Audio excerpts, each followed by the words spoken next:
আমরা এখন দেখব হচ্ছে দণ্ডের বিভিন্ন অক্ষের সাপেক্ষে জড়তার ভ্রামকটা দেখব। হ্যাঁ, মানে দণ্ডের বিভিন্ন অক্ষের সাপেক্ষে মানে জিনিসটা হচ্ছে কি, ধরো এটা একটা অক্ষ, হ্যাঁ এখানে একটা দণ্ড আছে, মানে আমার এই আঙ্গুলটা একটা অক্ষ, যদি তুমি চিন্তা করো এই কলমটা একটা হচ্ছে দণ্ড। তো এই দেখো এই আমার এই আঙ্গুলটা যদি আমি সরাই তাহলে কিন্তু দেখো দণ্ডটার এক পাশে বেশি এক পাশে কম হয়ে যাচ্ছে। হ্যাঁ, তো সে মনে করো এইভাবে করে ঘুরতেছে এই আঙ্গুলের সাপেক্ষে, অক্ষের সাপেক্ষে। ক্লিয়ার? মানে আমরা একটু ছবিতে দেখি জিনিসটা একটু বোঝার চেষ্টা করি। মনে করো এটা হচ্ছে তোমার সেই দণ্ডটা আর কি। হ্যাঁ, এই যে এটা হচ্ছে তোমার সেই দণ্ডটা।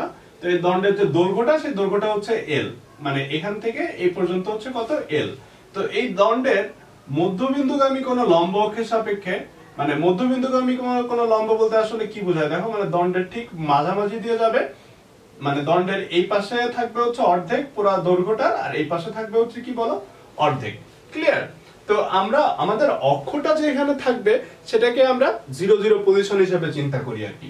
হ্যাঁ, তো পুরা দণ্ডটার দৈর্ঘ্য যদি তোমার এল হয় তাহলে এই পাশে এই অক্ষ থেকে এই পাশের যে দূরত্ব সেটা হচ্ছে কি বলো, এল। তো যেহেতু বললাম যে অক্ষটা যে বিন্দুতে এসে মিলছে সেই বিন্দুটা হচ্ছে 0 0 পজিশন, তাহলে ডান দিকে পজিটিভ বাম দিকে নেগেটিভ, এটা তো আমরা ছোটবেলা থেকে সংখ্যা রেখা শিখতে শিখতে আসতেছি, তাই না?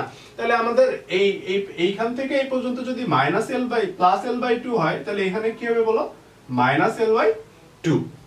হ্যাঁ, দণ্ডটা হচ্ছে এইভাবে করে রিভলভ করতেছে, মানে ঘুরতেছে আর কি, এইভাবে করে ঘুরতেছে। হ্যাঁ, তো এখন আমাদের দেখো আমরা হচ্ছে এখন বেসিক্যালি দেখব মধ্যবিন্দুগামীদের ফার্স্টে দেখব, তারপর হচ্ছে অক্ষটার পজিশন বিভিন্ন জায়গায় সরাবো, একবার ডান দিকে সরাবো একবার বাম দিকে সরাবো, যেদিকে ইচ্ছা সেদিকে সরাইলে জড়তার ভ্রামকের কি চেঞ্জটা আসে সেই জিনিসটা আমরা একটু দেখার চেষ্টা করব আর কি। বুঝা গেছে? তো এখন দেখো যে আমরা এই আগে একটা ম্যাথ করছিলাম, ম্যাথ টাইপের, যে একটা সুতায় তোমার বিভিন্ন জায়গায় বিভিন্ন বস্তু বাঁধা ছিল, একটা m একটা 2m, মানে একটা হচ্ছে 8 দূরত্বে, একটা আর একটু বেশি দূরত্বে, তারপর এটা আর একটু বেশি দূরত্বে, এভাবে করে পুরো সিস্টেমটাই ঘুরতেছিল। তো সেটাও তো বেসিক্যালি একটা দণ্ড হিসেবে চিন্তা করা যায়। হ্যাঁ, দেখো আমরা এখান থেকে x দূরত্বে খুব ছোট, অনেক ছোট একটা পোরশন, হ্যাঁ, তো আমরা যারা ডিফারেন্সিয়েশন ইন্টিগ্রেশন করছি এই ছোট পোরশনকে আমরা কি বলি বলো, dx। এই dx এর দূরত্বটা হচ্ছে কত বলো, x। এখন তুমি চিন্তা করো এই dx অংশটুকু কিন্তু কি এই অক্ষের চারিদিকে ঘুরতেছে। হ্যাঁ, তো আমরা আগে এই dx অংশের জড়তার ভ্রামকটা যদি আমরা বের করতে পারি পরে, তাহলে দেখো এর সামনে আরো একটু dx আছে, তার সামনে আরেকটু dx আছে, এরকম অসংখ্য dx এর জড়তার ভ্রামক আমরা যদি এই পয়েন্ট থেকে এই পয়েন্ট পর্যন্ত যদি আমরা ইন্টিগ্রেশন করার মাধ্যমে পুরোটা বের করতে পারি, তাইলেই কিন্তু আমরা কি এই পুরা যে দণ্ডটা আছে সেই দণ্ডটার জড়তার ভ্রামক আমরা বের করে ফেলতে পারবো। ক্লিয়ার? এখন ধরে নাও পুরা যে দণ্ডটা, সেই দণ্ডের যে ভর, হ্যাঁ, দণ্ডের মোট ভরটা হচ্ছে তোমার m। তাহলে একক দৈর্ঘ্যে যে ভরটা হবে, মানে আমরা ধরে নিচ্ছি যে দণ্ডটা হচ্ছে ইউনিফর্ম, মানে তার ভর সব জায়গায় সমানভাবে ডিস্ট্রিবিউটেড, মানে সব জায়গায় তার ভরটা একই রকম, মানে কোথাও চিকুন কোথাও মোটা এমন না আর কি। হ্যাঁ, তাহলে একক দৈর্ঘ্যে তার যে ভর, সেই ভরটা কি হবে, আমরা ভরকে জাস্ট দৈর্ঘ্য দিয়ে ভাগ করে দিলেই একক দৈর্ঘ্যে আমরা ভরটা পেয়ে যাব। এই একক দৈর্ঘ্যে ভর দিয়ে আমরা আসলে বেসিক্যালি কি করব দেখো, আমাদের তো আমরা শিখছিলাম যে একটা বস্তু যদি অক্ষ থেকে একটা নির্দিষ্ট দূরত্বে ঘুরে তাহলে সেই বস্তুটার মানে যে ভর, সেই ভরকে আমরা যদি তার দূরত্বের বর্গ দিয়ে গুণ করি তাহলে আমরা ওই অংশটুকুর জড়তার ভ্রামকটা পাই। তো আমাদের এখন টার্গেট হচ্ছে এই ছোট অংশটুকুর জড়তার ভ্রামকটা বের করা। তো আমরা কি বলছি দেখো, এই ছোট অংশটুকু অক্ষ থেকে কতটুকু ডিসটেন্সে, x ডিসটেন্সে, তাহলে আমাদের এই ছোট অংশটুকুর যে জড়তার ভ্রামক সেটা কি হবে দেখো, di। মানে ছোট অংশের জড়তার ভ্রামক বের করতেছে যেহেতু, তাহলে সেটাও খুব ছোটই হবে। তাহলে di ইকুয়াল টু কি হবে, এই ছোট অংশের যে ভর সেটাকে আমরা বলতেছি হচ্ছে ধরো dm। তাহলে dm ইনটু কি হবে বলো, x²। এখন আসো আমরা এই dm টা বের করার চেষ্টা করি, মানে ছোট যে অংশটা আছে এই ছোট অংশের যে ভর সেই ভরটা বের করার চেষ্টা করি। কিভাবে বের করব, আমরা তো একক দৈর্ঘ্যে ভর আমরা জানি, মানে এক ইউনিটে যে ম্যাসটা তার যে ভরটা সেটা হচ্ছে m/l। 2 ইউনিটে ম্যাস তাহলে কি হবে 2 × m/l। 3 ইউনিটে মানে 3 মিটার কিংবা 3 সেন্টিমিটারের ম্যাসটা কি হবে m/l আর কি 2 × m/l। তাহলে এই যে dx অংশের যে ভরটা, তাহলে dm ইকুয়াল টু আমরা বলতে পারি হচ্ছে তোমার m বাই l ইনটু হচ্ছে কত বলো dx। Clear? m by l into কত dx। তো এখন আমরা যদি এই dm এর জায়গায় m by l into dx into হচ্ছে কি বলো x স্কয়ার। তো এখন এই ছোট ছোট ডিআই গুলোকে যদি আমরা যোগ করি তাহলে কিন্তু আমরা পুরো দণ্ডের জড়তার ভ্রামক পাবো, কিন্তু সেখানে লিমিটের একটা ব্যাপার আছে যে আমরা কই থেকে কই পর্যন্ত আমরা ইন্টিগ্রেশন করব। আমরা এখানে ইন্টিগ্রেশন করব হচ্ছে -l/2 থেকে শুরু করে l/2 পর্যন্ত। তাইলেই তো আমরা বুঝতে পারতেছি যে আমাদের পুরো দণ্ডটা কভার হয়ে যাচ্ছে আর কি। ক্লিয়ার? তাইলে i যে পুরো দণ্ডের যে জড়তার ভ্রামক i যেটা, তাহলে সে i কি হবে বলো? i হবে হচ্ছে অসংখ্য ডিআই এর যোগফলের সমান। আর লিমিটটা কি হবে দেখো? লিমিটটা হবে হচ্ছে -l/2 থেকে শুরু করে +l/2 পর্যন্ত। ক্লিয়ার? তো এই যে যে -l/2 থেকে শুরু করে +l/2, তো আমাদের di ইকুয়াল টু আমরা কি পাইছিলাম দেখো? m/l x² dx। m/l x² কত বলো? dx। একটু খেয়াল করে দেখো তো যে ইন্টিগ্রেশনের ক্ষেত্রে আমরা কোনো কনস্ট্যান্ট যখন দেখতাম তখন আমরা কি করতাম? ইন্টিগ্রেশনের বাইরে নিয়ে আসতাম। ক্লিয়ার? তো এখানে তোমার সেই কনস্ট্যান্ট কি কি? আমার দণ্ডের ঘোরার জন্য তার কি ভরের কোনো পরিবর্তন হচ্ছে? না, হচ্ছে না। তার কি দৈর্ঘ্যের কোনো পরিবর্তন হচ্ছে? না, হচ্ছে না। তাহলে কি আমার m/l কি বলো? কনস্ট্যান্ট। তাহলে আমরা কি করতে পারি? m/l কে বাইরে নিয়ে যেতে পারি। তাহলে আমরা ইন্টিগ্রেশন করব কাকে আসলে? বেসিক্যালি x² dx কে। হ্যাঁ, লিমিট -l/2 থেকে +l/2 পর্যন্ত। তো x² dx ইন্টিগ্রেশন করলে আসলে কি আসে বলো? x³/3। বুঝা গেছে? তাহলে কত আসছে দেখো?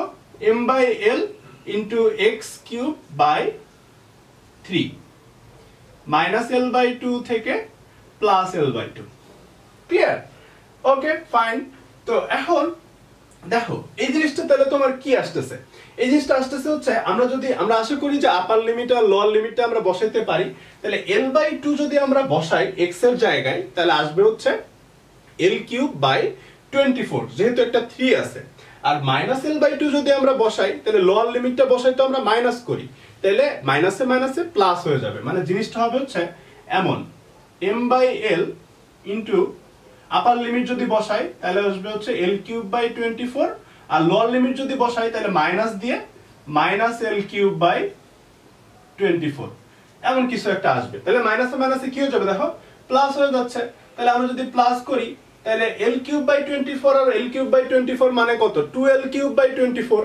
তাহলে একটা l আর l³ যদি কাটাকাটি করি ফাইনালি আমার আসে হচ্ছে ml²/12। ক্লিয়ার? তাহলে মধ্যবিন্দুগামী কোন অক্ষের সাপেক্ষে একটা লম্ব অক্ষের সাপেক্ষে একটা দণ্ডের যে জড়তার ভ্রামক, সেই জড়তার ভ্রামকটা হচ্ছে কত বলো? ml²/12। এখন আসো যে আমাদের এই অক্ষটা আমরা চেঞ্জ করে দিতে চাই। মানে আমাদের এখন এই অক্ষটা এভাবে দণ্ডটা ঘুরতেছে না। ধরে নেই দণ্ডটা এখন ঘুরতেছে হচ্ছে তার এক প্রান্ত দিয়ে, মানে এই যে যে প্রান্তটা, এই প্রান্ত দিয়ে। হ্যাঁ, এই প্রান্ত দিয়ে ঘুরতেছে। তো সেই ক্ষেত্রে তুমি দেখো আমাদের সবকিছুই সেম, জাস্ট চেঞ্জটা কোথায় হচ্ছে? ধরে নিই আমরা এই dx-টা যেখানে ছিল এই দূরত্বটা হচ্ছে এখন x, এই দূরত্বটা হচ্ছে x, আর অক্ষটা যে পয়েন্টে মিলে, দেখো অক্ষটা যে পয়েন্টে মিলে আমরা আগেও বলছিলাম সেই পয়েন্টটা হচ্ছে কি পয়েন্ট? 0 0 পয়েন্ট। তাহলে এখন আমার লিমিটটা কই থেকে কই পর্যন্ত হবে? 0 থেকে শুরু করে l পর্যন্ত। আর কিন্তু কোনো জায়গায় কোনো পার্থক্য নাই। তাহলে আমাদের সব প্রসেসটা সেম, জাস্ট এইখানে হচ্ছে একটু ডিফারেন্স। তাহলে এখানে ডিফারেন্সটা কোথায় দেখো? এখানে হচ্ছে লোয়ার লিমিটটা কত হয়ে যাবে? 0, আর আপার লিমিটটা কত হবে দেখো? আপার লিমিটটা হবে হচ্ছে l। তো আমরা যদি এখানে লোয়ার লিমিট আপার লিমিট বসাই তাহলে ফাইনাল যে অ্যানসারটা আসবে সেই অ্যানসারটা আসবে হচ্ছে তোমার এমন যে এই ml²/3। তার মানে আমরা কি দেখলাম দেখো? যে আমরা একটা দণ্ডের জড়তার ভ্রামক যদি প্রান্ত দিয়ে যায় তাহলে সেই ক্ষেত্রে জড়তার ভ্রামক কত হবে? ml²/3। আর যদি মধ্যবিন্দু দিয়ে যায় তাহলে জড়তার ভ্রামক কত হবে বলো? ml²/12। বুঝে গেছে? সিম্পল। তো এবার এই যে এবার বুয়েটে একটা ম্যাথ আসছিল আমাদের যে চ্যানেল আছে সেখানে আসতে দেখবা সলভ করা 2019 এর ফিজিক্সে একটা ম্যাথ আসছিল। তো সেখানে 1 মিটার একটা দণ্ড ছিল এবং অক্ষটা ছিল হচ্ছে প্রান্ত দিয়েও না আবার মধ্যবিন্দু দিয়েও না। কই দিয়ে ছিল দেখো? অক্ষটা ছিল হচ্ছে তোমার পুরো দণ্ডটার দৈর্ঘ্যটা ছিল হচ্ছে তোমার 1 মিটার। তো অক্ষটা ছিল হচ্ছে 30 সেন্টিমিটার সামনে যে কোনো একটা প্রান্ত থেকে, 30 সেন্টিমিটার সামনে। তাহলে তুমি এখন বলো যে তোমার লিমিটটা কই থেকে কই পর্যন্ত হবে। সবকিছু সেম, পুরো প্রসেসটা সেম, জাস্ট লিমিটটা হবে হচ্ছে, দেখো পুরোটা তো তোমার 1 মিটার, তো এই অক্ষটা হচ্ছে তোমার 30 সেন্টিমিটার সামনে। তো 30 সেন্টিমিটারকে আমরা এই পজিশনটাকে আমরা যদি 0 পজিশন ধরি, তাহলে এটাকে আমরা কি বলতে পারি, দেখো -0.3 মিটার। আর এই সামনে যতটুকু আছে 1 মিটারের 0.3 যদি আমরা বাদ দেই, তাহলে কতটুকু থাকে, 0.7 মিটার। তার মানে লোয়ার লিমিট কি হবে, লোয়ার লিমিট হবে হচ্ছে -0.3, আর আপার লিমিট কি হবে, আপার লিমিট হবে হচ্ছে +0.7। বুঝা গেছে? তাই তোমার অক্ষটা সামনে আগে পিছে করলে তোমার জাস্ট লিমিটটা চেঞ্জ হবে, আর কোথাও কোনো চেঞ্জ হবে না। আশা করি তোমাদের দণ্ড রিলেটেড কোনো জিনিস করতে আর প্রবলেম হবে না। হ্যাঁ, আমরা এরপরে হচ্ছে আয়তাকার পাতটা একটু দেখবো আর কি। হ্যাঁ, আয়তাকার পাতের বিভিন্ন অক্ষের সাপেক্ষে জড়তার ভ্রামকটা একটু বোঝার চেষ্টা করবো। বুঝা গেছে? তো আশা করি তোমরা বুঝতে পারছো। তো আমরা এরপরে আরো বিভিন্ন শেপের বস্তুগুলো দেখবো। সে পর্যন্ত ভালো থাকো, সুস্থ থাকো, সাবধান থাকো। আল্লাহ হাফেজ।